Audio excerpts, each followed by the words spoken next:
خود جواب ارشاد فرماتے ہیں۔ ایک بار محبت سے پڑھیں گے، صلاۃ والسلام علیک یا سیدی یا رسول اللہ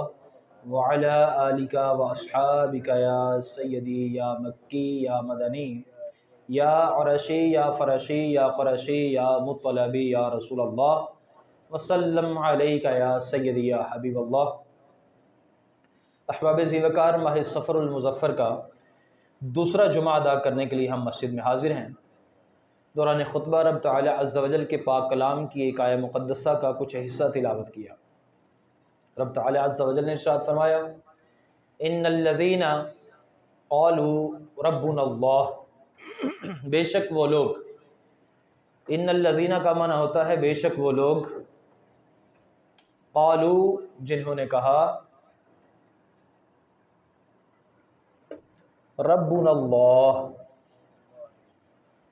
ہمارا رب اللہ ہے، ثم استقاموا پھر اس پر ڈٹ گئے، اس پر انہوں نے استقامت اختیار کر لی۔ اب کیا ہوگا ان کے لیے؟ ایک انعام آ رہا ہے، تتنزل علیہم الملائکہ، ان پر فرشتے نازل ہوتے ہیں۔ اللہ تخافوا ولا تحزنوا، یہ کہ تم نہ خوف کرو اور نہ ہی تم غمگین ہو، اور آگے فرمایا کہ ان کو خوشخبری دی جاتی ہے جنت کی۔ تین انعامات یہاں پر اس آیہ مقدسہ میں ان لوگوں کے لیے ہیں کہ جو لوگ اللہ تعالیٰ عز و جل پر ایمان لاتے ہیں اور پھر اس پر قائم رہتے ہیں، ڈٹ جاتے ہیں۔ احباب ذی وقار، اگر دیکھا جائے، پہلے تو آیت کی تھوڑی سی تفسیر آپ کے سامنے رکھ دیتا ہوں، تتنزل علیہم الملائکہ۔ ہاں، اس سے پہلے جنہوں نے اسلام قبول کیا، ایمان لائے اللہ تعالیٰ پر، اللہ کو اپنا رب مانا، ان میں سے کون ہیں؟ سب سے پہلے تمام انبیاء کرام علیہم السلام، تمام انبیاء کرام علیہم السلام کے بعد تمام انبیاء کرام کے صحابہ کرام ہیں، اور تمام صحابہ کرام کے بعد تابعین اور ان کی پوری امتیں ہیں، کہ جو بھی نبی علیہ الصلوۃ والسلام آئے، انہوں نے دعوت دی دین کی، تو جن جن لوگوں نے، چاہے کوئی بھی امت ہو، اللہ کو ایک مانا اور اس آنے والے نبی کی تائید کی اور ان کا ساتھ دیا، ان پر فرشتے نازل ہوتے ہیں۔ اور اس وقت چونکہ قرآن مجید اللہ تعالیٰ کی آخری کتاب ہے، ہم مسلمان ہیں، تو آخری نبی پیارے آقا صلی اللہ تعالی علیہ وسلم ہیں، تو ان کی تعلیمات پر جن لوگوں نے اللہ تعالیٰ کو ایک کہا اور نبی کو آخری نبی مانا، ان لوگوں کے لیے یہ انعامات ضرور بھی ضرور ہوں گے، اور سر فہرست جو ہے تمام صحابہ کرام علیہم الرضوان ہیں، پھر تابعین، تبع تابعین، پھر اس کے بعد اس امت کے تمام مفتی صاحبان، علماء کرام، اولیاء اعظام ہیں۔ تو آج جو ہمارا موضوع ہے وہ کچھ دعوت اسلامی سے بھی تعلق رکھتا ہے۔ 42 سال پورے ہو چکے دعوت اسلامی کو، تو میں سرگودا سے اپنے بیان کا آغاز کروں گا آج کا،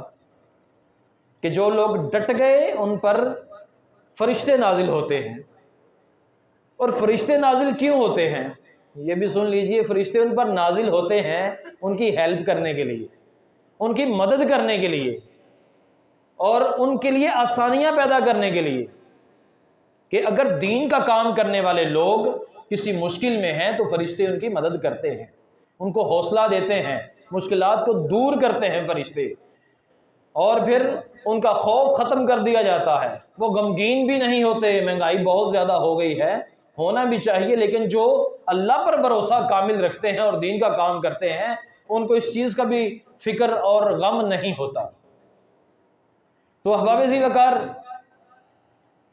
ان کو پھر جنت کی خوشخبری بھی دی جاتی ہے بعد انتقال۔ تو سرگودا میں ایک اللہ عز و جل کی کامل ولی جنہوں نے اسلام قبول کیا، پھر اسلام پر ڈٹ گئے، ان کا نام ہے حضرت خواجہ قمر الدین سیالوی رحمۃ اللہ تعالی علیہ۔ سرگودا کے قریب ایک گاؤں میں آپ پیدا ہوئے، وہیں سے علم دین حاصل کیا اور علم دین کا بہت زیادہ کام کیا، خلوص کے ساتھ دین کی اتنی خدمت کی کہ آپ کے دور میں بھی ایک ایسا نوجوان طبقہ پیدا ہوا تھا کہ جنہوں نے سنتوں پر عمل کرنا شروع کیا تھا، نمازی بن گئے تھے، دوسروں کو تکلیف نہیں دیتے تھے، اپنے گھروں کے ماحول کو اچھا کرنے والا ایک معاشرہ آپ کی تعلیم اور آپ کے عمل کو دیکھ کر تشکیل پایا تھا۔ حضرت خواجہ قمر الدین سیالوی رحمۃ اللہ تعالی علیہ آپ کے بارے میں آتا ہے کہ آپ دین کے ساتھ اتنی محبت کرتے تھے کہ ایک وقت ایسا آیا کہ آپ کے پاس جو طلباء پڑھتے تھے ان کے لیے کھانے کا کوئی انتظام نہیں تھا۔ حضرت خواجہ قمر الدین سیالوی رحمۃ اللہ تعالی علیہ نے اپنے گھر کا کچھ سامان بیچ ڈالا۔ لوگ کچھ تعاون کرتے تھے، لیکن یہ کچھ ایسے دن آ گئے کہ کسی نے تعاون بھی نہیں کیا۔ پھر آپ رحمۃ اللہ تعالی علیہ نے گھر کا کچھ سامان بیچ دیا، طلباء کو کھانا کھلایا، مزید حالات ٹائٹ ہو گئے۔ پھر اپنی بیگم کے پاس بیٹھے تھے، پریشان تھے۔ بیگم صاحبہ نے پوچھا، حضور کیا مسئلہ ہے، آپ اتنے غمگین کیوں ہیں؟ تو آپ نے جواب ارشاد فرمایا کہ گھر کی ضروری چیزیں تھیں جو میں نے بیچ دی، میرا فرض یہ تھا کہ میں تمہیں مزید سہولتیں دوں، لیکن میں نے وہ چیزیں بیچ دی ہیں، دینی طلباء پر اس کا پیسہ خرچ کر دیا ہے، لیکن ابھی بھی ان کو ضرورت ہے۔ تو آپ کی جو زوجہ تھیں وہ بھی اچھے گھرانے کی تھیں، انہوں نے کہا جب شادی ہوئی تھی تو میرے والدین نے زیور دیا تھا، وہ کب کام آئے گا؟ وہ زیور اتارا اور حضرت کے سامنے رکھ دیا کہ یہ لیں اور جا کر بیچ دیں اور طلباء کے کھانے کا انتظام کریں۔ احباب ذی وقار، حضرت خواجہ قمر الدین سیالوی رحمۃ اللہ تعالی علیہ،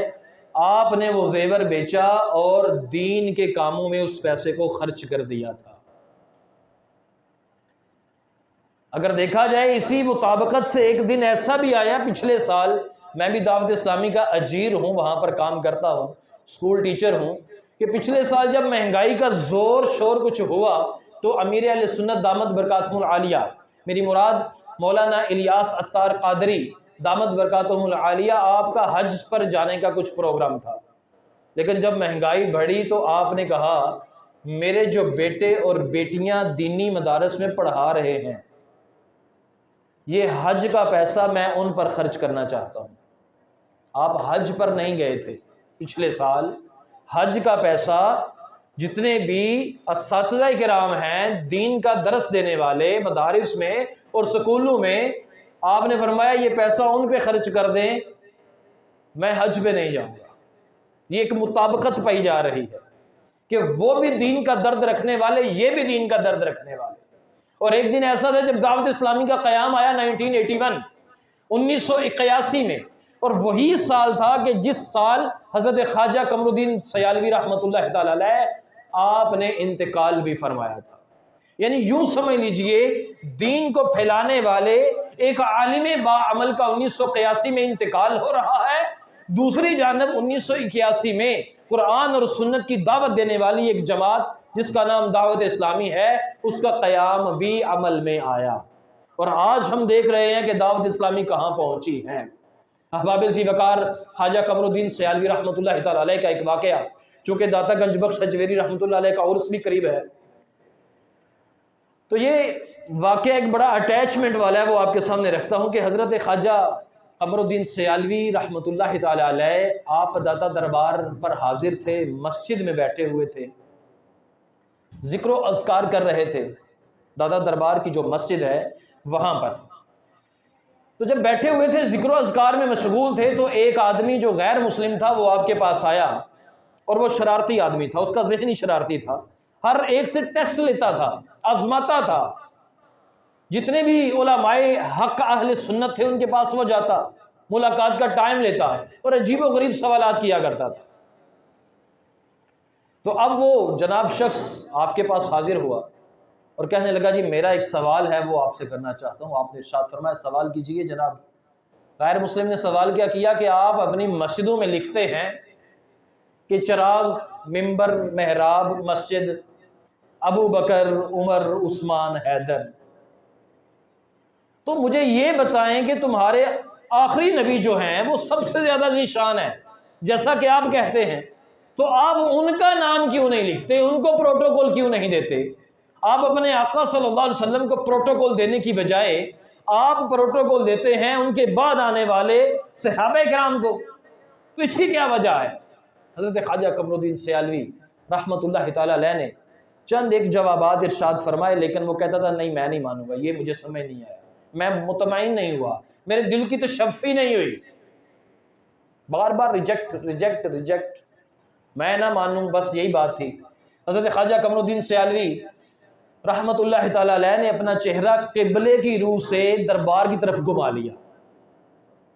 دربار کی طرف گھمایا اور دیکھا جیسے کہ کچھ ڈیمانڈ کیا جاتا ہے، کچھ مانگا جاتا ہے، اور چند ہی لمحوں کے بعد، پورا منٹ بھی نہیں، چند ہی لمحوں کے بعد پھر واپس مڑے، اس غیر مسلم کی طرف توجہ کی اور ارشاد فرمایا کہ ہمارے پیارے آقا صلی اللہ علیہ وسلم کی شان کتنی بلند ہے، تم ان 4 صحابہ کی تاریخ کا مطالعہ کرو، ان کی سیرت کا مطالعہ کرو، جب ان کے اتنے اعلیٰ اوصاف ہیں تو ہمارے آقا کا عالم کیا ہوگا۔ وہ اس جواب سے مطمئن ہو گیا، کہنے لگا یہ آپ کا جواب میری سمجھ میں آ گیا ہے۔ تو احباب ذی وقار، معلوم کیا ہوا کہ اللہ کے جو ولی ہیں وہ مدد فرماتے ہیں، ذہن میں اچھے خیالات ڈال دیتے ہیں۔ تو بالکل میں یہ ضرور کہوں گا کہ حضرت خواجہ قمر الدین سیالوی رحمۃ اللہ تعالی علیہ وہ شخصیت تھے کہ جن پر تتنزل علیہم الملائکہ، ان پر فرشتے بھی نازل ہوتے تھے، اللہ تحزنوا، وہ غمگین بھی نہیں ہوتے تھے اور پریشان بھی نہیں ہوتے تھے، اور ایسے لوگوں کو جنت کی خوشخبری بھی دی گئی ہے۔ بالکل ایسے ہی حضرت داتا گنج بخش اجمیری رحمۃ اللہ تعالی علیہ، آپ کا بھی شان مرتبہ بالکل ایسے ہی ہے کہ آپ نے دین کی اشاعت کے لیے بے شمار قربانیاں دی۔ افغانستان میں آپ پیدا ہوئے تھے، غزن کے علاقہ میں پیدا ہوئے، بے شمار قریبی ممالک میں تبلیغ دین کرتے کرتے بالآخر آپ لاہور میں جلوہ گر ہوئے، یہاں پر دین تبلیغ کی، اور اس کے بعد آج بھی وہاں پر موجود ہیں، لاکھوں لوگ آج بھی فیض حاصل کر رہے ہیں، آج بھی لوگوں کو عطا کیا جا رہا ہے، کھانے والے پیٹ بھر کے جاتے ہیں، اور جو قرآن و حدیث کا علم حاصل کرنے چاہتے ہیں ان کو بھی علم ملتا ہے، جو روحانیت کا علم حاصل کرنا چاہتے ہیں وہ بھی خالی یہاں سے نہیں جاتے۔ یہاں پر ایک میں واقعہ ضرور شیئر کرنا چاہوں گا۔ ہمارا ایک قریب کا رشتہ دار تھا جو کہ کسی دوسرے مسلک میں تھا، اور اتنا ڈوب چکا تھا کہ ہر جگہ تبلیغ کرتا تھا اس کی، لیکن جب وہ داتا دربار گیا اور وہاں پر ایک ولی کامل حضرت علامہ مولانا خادم حسین رضوی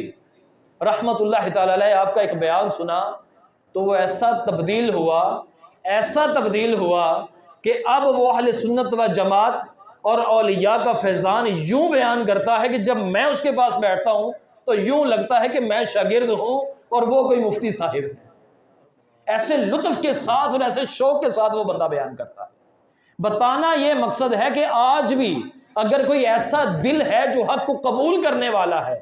جب وہ داتا دربار کے قریب پہنچتا ہے تو اس کو ضرور فیضان حاصل ہوتا ہے۔ تو آپ میں سے جو جا سکتا ہے کبھی کبھار اپنی زندگی میں روٹین کا ایک حصہ بنا لے کہ مہینے میں یا سال میں ایک بار ضرور داتا دربار حاضری دیا کرے۔ احباب ذی وقار، دعوت اسلامی کے یوم کے متعلق کچھ بیان کرنا چاہتا ہوں کہ امیر اہل سنت، امیر دعوت اسلامی حضرت علامہ مولانا محمد الیاس عطار قادری ضیائی دامت برکاتہم العالیہ بھی ایک مضبوط ارادے والی شخصیت ہے۔ آپ دیکھتے ہیں کہ آپ میں سے ہر ایک کی مختلف عمر ہے، ہر ایک نے دیکھا کہ بے شمار تنظیمات دین کی اشاعت کے لیے بنی اور ختم بھی ہو گئی، لیکن مستقل مزاجی کے ساتھ کسی ایک چیز کو لے کر چلنا اور اس پر ڈٹے رہنا، قائم رہنا، چلاتے رہنا، یہ ہر ایک کا خاصہ نہیں ہوتا۔ چند شخصیات میں امیر اہل سنت دامت برکاتہم العالیہ اس وقت ٹاپ پر جا رہے ہیں۔ آپ نے صرف اور صرف یہ نہیں دیکھا کہ جیسے پہلے طریقہ چل رہا ہے بالکل ویسے ہی دین کی تبلیغ کی جائے، بلکہ آپ دامت برکاتہم العالیہ نے جدید دور کے مطابق دین کی تبلیغ کا سلسلہ شروع کیا۔ ایک قول ہے کسی قائل کا، وہ بڑا خوبصورت جملہ ارشاد فرماتے ہیں، من لم یعرف اہل زمانہ فہو جاہل، من لم یعرف، جو نہیں جانتا، اہل زمانہ، اپنے زمانے کے رسم و رواج اور ضروریات کو جو نہیں جانتا، فَهُوَ جَاهِلٌ، وہ جاہل ہے۔ تو احباب ذی وقار، یہ جو دور ہے سن 2020، 21، 22، 23، اس سے کچھ پہلے سلسلہ چلا تھا، سلسلہ تھا انٹرنیٹ کا، سلسلہ تھا جدید دور کا، جدید تقاضے، موبائل، انٹرنیٹ، کمپیوٹر، ٹیلی ویژن کے ذریعے بے حیائی عروج پہ جا رہی تھی، سینما ہال دھڑا دھڑ چل رہے تھے، ٹکٹیں ایسے بکتی تھی کہ جیسے یہ مفت میں ہو۔ بے حیائی کا راج تھا، نوجوانوں کے پاس کوئی کام ہی نہیں تھا کہ کوئی اچھا کام بھی ہم کر سکتے ہیں، صرف کھیل کود، فلمیں، ڈرامے، بس ایک ہی کام ہے، پیسہ کماؤ اور اس کے بعد فلمیں دیکھو اور بس دیٹس آل۔ نماز کا شوق نوجوانوں میں بہت ہی زیادہ کم ہو چکا تھا۔ اس وقت میں جب دعوت اسلامی آئی، دعوت اسلامی نے وہی کام شروع کیا جو پیارے آقا علیہ الصلوۃ والسلام کی صحیح سنت ہے۔ جیسے طائف میں گئے دین کی تبلیغ کے لیے، قریب تمام قبیلوں میں گئے دین کی تبلیغ کے لیے، بالکل وہی طریقہ صحابہ اکرام علیہم رضوان نے اپنایا، تبلیغ دین کے لیے سفر کیا، وہی طریقہ خواجہ قمر الدین سیالوی آپ نے اپنایا، وہی طریقہ حضرت داتا گنج بخش اجمیری رحمۃ اللہ علیہ نے اپنایا، تمام اولیاء نے یہی طریقہ اپنایا، اور بالآخر امیر اہل سنت نے بھی یہی طریقہ اپنایا اور مدنی قافلوں میں سفر شروع کر دیا۔ لوگوں نے برا بھلا کہا، سبز امامے کو طرح طرح کے الفاظ اس پر کستے تھے، عجیب و غریب ماحول تھا، لیکن ایک نئی چیز تھی، ڈرے نہیں امیر اہل سنت، ہٹے نہیں ہیں، اس کام کو روکا نہیں ہے، تو ڈٹ کر کام کیا، اور ہر لمحہ، ہر منٹ، ہر سیکنڈ امیر اہل سنت کے جو دل میں درد تھا، جو شوق تھا دین کی تبلیغ کا، وہ چلتا چلتا آج کم و بیش 200 سے زائد ملکوں میں موجود ہے۔ آج بے شمار ممبروں پر بیان کرنے والے ایسے ہیں کہ جو جدید دور کے مطابق دین کی تبلیغ حاصل کرتے ہیں اور اس کے مطابق بیانات کرتے ہیں، ان کو سن کر بے شمار گھر ایسے ہیں جن میں گناہگار نوجوان توبہ کر لیتا ہے، جن میں ماں باپ کو ستانے والا توبہ کر لیتا ہے، جن میں رزق حلال جو نہیں کماتا، حرام کمانے والا توبہ کر کے رزق حلال کمانا شروع کر دیتا ہے۔ احباب ذی وقار، من لم یعرف اہل زمانہ ہی، اسی کے تحت امیر اہل سنت نے نوجوانوں کے لیے، بوڑھوں کے لیے مدنی چینل کا جو آپشن تھا اس کو اوپن کر دیا۔ فیس بک پر بے شمار قسم کے چھوٹے چھوٹے کلپ اپلوڈ کر دی، تلاوت قرآن مجید اپلوڈ کر دی، اتنا مواد دے دیا کہ جو بھی انٹرنیٹ کھولے گا نا، اس کو کوئی نہ کوئی ایسی چیز ملے گی جس میں دین کی باتیں آ جائیں گی۔ اگر آج کے دور میں مدنی چینل اور یہ سوشل میڈیا میں دعوت اسلامی کام نہ کرتی تو شاید ہمیں دین کا کام اس پلیٹ فارم سے بالکل بھی نہ ملتا۔ تو میں اس چیز کے لیے سلوٹ پیش کرتا ہوں امیر اہل سنت کو،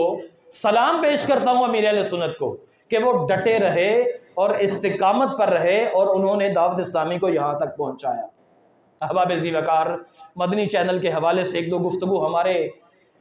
معاشرے میں انتہائی افسوس کے ساتھ ایسا ایک ماحول ہے کہ ہمارے گھروں میں ناچاکیاں ہیں، لڑائیاں ہیں، جھگڑے ہیں۔ شادی ہو گئی، بیوی نے اس نوجوان کو اپنی طرف کھینچنا شروع کر دیا، مائل ہوتا ہے مرد، ماں باپ نے کہا تم ہماری باتیں سنو، بیوی کہتی ہے ہماری سنو۔ یہ ایک بہت بڑی حقیقت ہے۔ چکی کے دو پتھر کے جو پھوڑ ہوتے ہیں نا، یہ مثال اکثر دی جاتی ہے، یہ مرد بیچارہ نوجوان اس میں پھنس جاتا ہے، اماں کی مانوں یا بیوی بیگم صاحبہ کی مانوں، پریشانی۔ ابا جان کچھ فرما رہے ہیں، وہ بھی تانے دے رہے ہیں، بیگم صاحبہ بھی تانے دے رہی ہیں، تو یہ نہیں کر سکتا، تو مرد نہیں ہے، تو بات نہیں کر سکتا، میرا یہ بھی حق، میرا یہ بھی حق، میرا یہ بھی حق۔ ادھر اماں کہے گی قرآن حدیث بھرا پڑا ہے ماں کی شان سے، باپ کی شان سے، تجھے شرم نہیں آتی تو میری بات نہیں مانتا۔ اب نوجوان پھنس گیا بیچارہ، میں کدھر جاؤں، پتہ ہی نہیں ہے، کبھی اماں ابا کو برا بولے گا، کبھی گلی محلے میں جا کے بات کرے گا، پھر جب مزید باتیں نکلتی ہیں تو پورے محلے میں شور ہوتا ہے، وہ فلاں دیکھو ان کے گھر میں روز لڑائی ہوتی ہے۔ کبھی کبھار نوبت جہاں تک پہنچتی ہے، وہ نئی نویلی دلہن ابھی 6 ماہ شادی کو نہیں ہوئے، وہ پورے محلے میں للکار کے بولتی ہے یہ فلاں ہے، یہ ظلم کرتا ہے، وہ ظلم کرتی ہے، یہ میرا شوہر بھی ٹھیک نہیں۔ کیوں ایسا ماحول کہ ہم علم دین سے دور ہیں؟ اور جن گھروں میں ایسا ماحول ہے، میں دعویٰ دیتا ہوں، یہ بڑا پرانا ایک پروگرام تھا، چینل پہ چلا تھا، فیملی میٹرز کے نام سے، خاص طور پہ جن کو یہ ضرورت ہے وہ یہ نام یاد رکھیں، فیملی میٹرز۔ وہ 4-5 قسطیں ہیں اس کی، ایک قسط 40 سے 45 منٹ کی ہے۔ فیملی میٹرز، حاجی عمران عطاری صاحب سے سوال کیے گئے ہیں کہ ابا جی یوں کہتے ہیں، اماں جی یوں کہتی ہیں، بیگم یوں کہتی ہے، اب میں کدھر جاؤں؟ تو بے شمار قسم کے وہ سوالات جو ہمارے ذہنوں میں ہیں یا آ سکتے ہیں، ان سارے سوالوں کے جوابات اس پروگرام میں موجود ہیں۔ یہ ہے اہل زمانہ کے مسائل کو جاننا، اس کے مطابق جواب دینا۔ تو یہ سارے کے سارے مسائل اس میں موجود ہیں۔ ہمت ہو ہمارے اندر تو ہم کبھی وہ کھولیں اور اس کو سنیں۔ جب سنیں گے تو میرے اندر وہ طاقت پیدا ہو جائے گی کہ میں فیصلہ کیسے کروں۔ یہ بھی ایک کمی ہوتی ہے نا ہم میں کہ میں فیصلہ نہیں کر پاتا، کچھ لوگوں میں یہ کمی ہے، بچپن سے لے کے بوڑھے ہونے تک یہ کمی رہتی ہے۔ وہ بندہ دوسروں کے آسرے پہ رہتا ہے کہ ابا جی جیسے کہیں گے ویسے کر لوں گا، بڑا لالا بھائی جیسے کہے گا میں ویسے کر لوں گا، بڑی آپی جو ہے وہ جیسے بولیں گی میں ویسے کر لوں گا، بیگم جیسے بول دیا ویسے کر لوں گا۔ ہم نے کوئی فیصلہ بھی تو کرنا ہے نا، بیگم کو اس کی حد بتائیں، یہ حد ہے۔ اماں جی اگر زیادتی کریں تو اماں جی یہ تو یوں ہے نا، تو آپ سے گزارش ہے اب یوں کر لیا کریں نا۔ انداز، یہ چیزیں بتائی گئی ہیں اس پروگرام میں، سکھائی گئی ہیں۔ صرف یہی نہیں، احباب ذی وقار بچوں کا مدنی چینل کھولا گیا۔ اب اگر میں آپ کو یوں کہوں نا کہ اگر آپ ایک ٹیوٹر رکھتے ہیں اپنے گھر میں تربیت کے لیے اور اس کو آپ 10,000 فیس دیں، 2,000 میں نے نہیں بولا، 3 4 5 6 7 8 9 نہیں بولا، 10,000 بولا، جو کچھ لوگوں کے لیے تو چھوٹی رقم ہے لیکن جو درمیانہ طبقہ ہے اس کے لیے بڑی رقم ہے۔ اگر 10,000 ٹیوشن فیس دیں، کوئی بندہ آئے آپ کے بچوں کی تربیت کرے تو وہ اتنی تربیت نہیں کرے گا جتنی تربیت بچوں کا مدنی چینل کر رہا ہے۔ جن گھروں میں بچے یہ والا پروگرام دیکھتے ہیں نا، چاہے وہ یوٹیوب پہ دیکھیں، چاہے وہ فیس بک پہ دیکھیں، چاہے وہ گھر میں LCD لگا کے دیکھتے ہیں، ایک مہینہ آپ تجربہ کریں، ان کو یہ دکھائیں۔ جب دکھائیں گے تو آؤٹ پٹ آپ کو جب ملے گی، آپ کے بچے قرآن مجید کی آیات پڑھ رہے ہوں گے، آپ کے بچے احادیث مبارکہ آپ کو سنائیں گے، آپ حیران رہ جائیں گے کہ یار تو نے کہاں سے یاد کی؟ وہ بولے گا میں وہ کارٹون دیکھ رہا تھا نا مدنی چینل پہ، تو میں نے وہاں سے سیکھ لی۔ جب مدنی چینل دیکھ رہے ہیں تو ایک ایسا ماحول بنا دیا گیا کہ ماحول بنا بنا بنا اینڈ پہ بچے ایسے دیکھ رہے ہیں جیسے بھوکے کو نوالنے کی ضرورت ہے۔ تو اینڈ پہ وہ ایک بچہ غلام رسول کے مدنی پھول میں وہ ایک قرآن مجید کی آیت پڑھے گا یا ایک حدیث مبارکہ پڑھ دے گا۔ اب وہ جیسے بھوکے کو لقمہ ملا تو پیٹ میں گیا تو وہ خوش ہو گیا نا، اب اس بچے کے دماغ میں وہ حدیث مبارکہ بیٹھ گئی ہے، پوری زندگی اس کے ذہن میں رہے گی۔ تو ہم نے ماحول دینا ہے۔ جب اچھا ماحول دے دیں گے، موبائل بچے یوز کرتے ہیں، باقی کرتے ہیں، بہت زیادہ کرتے ہیں، تو تھوڑی سی کوشش کریں، خود بھی ساتھ بیٹھ جائیں۔ یقین مانیں اگر آپ آدھا گھنٹہ دیکھیں گے نا تو مجھے بھی دعائیں دیں گے، دعوت اسلامی کو بھی دعائیں دیں گے، امیر اہل سنت کو بھی دعائیں دیں گے۔ اور یہ کارٹون ایسے ہوتے ہیں کہ مفتیان اکرام پہلے دیکھتے ہیں، شرعی تحقیق اور تفتیش ہوتی ہے ان کی، بار بار چیک کیا جاتا ہے، اس کے بعد اس کو آن ایئر کیا جاتا ہے، انٹرنیٹ پہ چڑھایا جاتا ہے، مدنی چینل پہ دکھایا جاتا ہے۔ جبکہ دوسری سائڈ پہ کیا ہے کہ ہمارے جو بچے کارٹون دیکھتے ہیں، مشہور موٹو پتلو ہیں، اس کے علاوہ بھی بے شمار ہیں، اب ان میں کفریہ عقائد بیان کیے جا رہے ہوتے ہیں، 7 جنموں کی بار بار بات کی جا رہی ہوتی ہے۔ اب کل کو وہ وقت آنے والا ہے، اگر ہم نے اپنے بچوں کا موبائل کو کنٹرول نہ کیا تو یاد رکھیے وہ بچے ہم سے سوال کریں گے، ابا جی تسی اللہ نو کنج مندے ہو جی، اللہ کے ہونے کی کوئی دلیل دیں ابا جی مینوں، رام تو ہے نا، 7 جنم ہونے ہیں ابا جی، آپ کیسے انکار کر رہے ہیں؟ تو ہم کیسے ہیں؟ میری حالت ہماری کیا ہے کہ ہم نے قرآن کو بھی صحیح نہیں پڑھا، حدیث کو بھی نہیں سمجھا، کسی عالم کے پاس بیٹھ کے عقائد بھی نہیں سمجھے، تو ہم اس وقت اللہ ایک ہے، اللہ کا وجود ہے، یہ جواب ہمارے منہ سے نہیں نکلے گا۔ وہ بچہ کہے گا نہیں 7 جنم ہے، 7 بار بندہ پیدا ہوتا ہے، کیونکہ وہ کچا بوٹا ہے، کچا پودا ہے، پنیری ہے۔ اب اس کے ذہن میں جو بیٹھ جائے گا نا پوری زندگی وہی رہے گا۔ جو سمجھانا ہے تو ابھی سمجھانا ہے، اگر ابھی وہ ٹیڑھا ہو گیا تو زندگی میں کبھی آپ اسے سیدھا نہیں کر سکتے۔ تو خدا را اپنے بچوں کو ٹائم دیجئے، ہاں موبائل کے باقی پروگرام بند کروائیں، مدنی چینل دکھائیں، خود بھی کچھ نہ کچھ دیکھیں، جتنا ممکن ہو دعوت اسلامی کے اجتماعات میں آپ شرکت کریں۔ انشاءاللہ یوں سمجھیں کہ جیسے موٹر سائیکل کی ٹیوننگ کروائی تو وہ درست چل رہا ہے نا، انشاءاللہ ہماری بھی ٹیوننگ ہوتی رہے گی، انشاءاللہ نماز کا شوق پیدا ہوتا رہے گا۔ وقت مزید مجھے اجازت نہیں دے رہا، دعا کرتا ہوں رب تعالی عز و جل امیر دعوت اسلامی کی خیر فرمائے، نگران شورا اور ارکان شورا کی خیر فرمائے، دعوت اسلامی کو جو چندہ دیتے ہیں رب تعالی عز و جل ان کی خیر فرمائے، سب کی خواہشات پورا فرمائے، اور جو دعوت اسلامی سے محبت کرتے ہیں رب تعالی ان کی بھی خواہشات کو پورا فرمائے۔ آمین بجاہ النبی الامین، سنتیں ادا کر لیجیے۔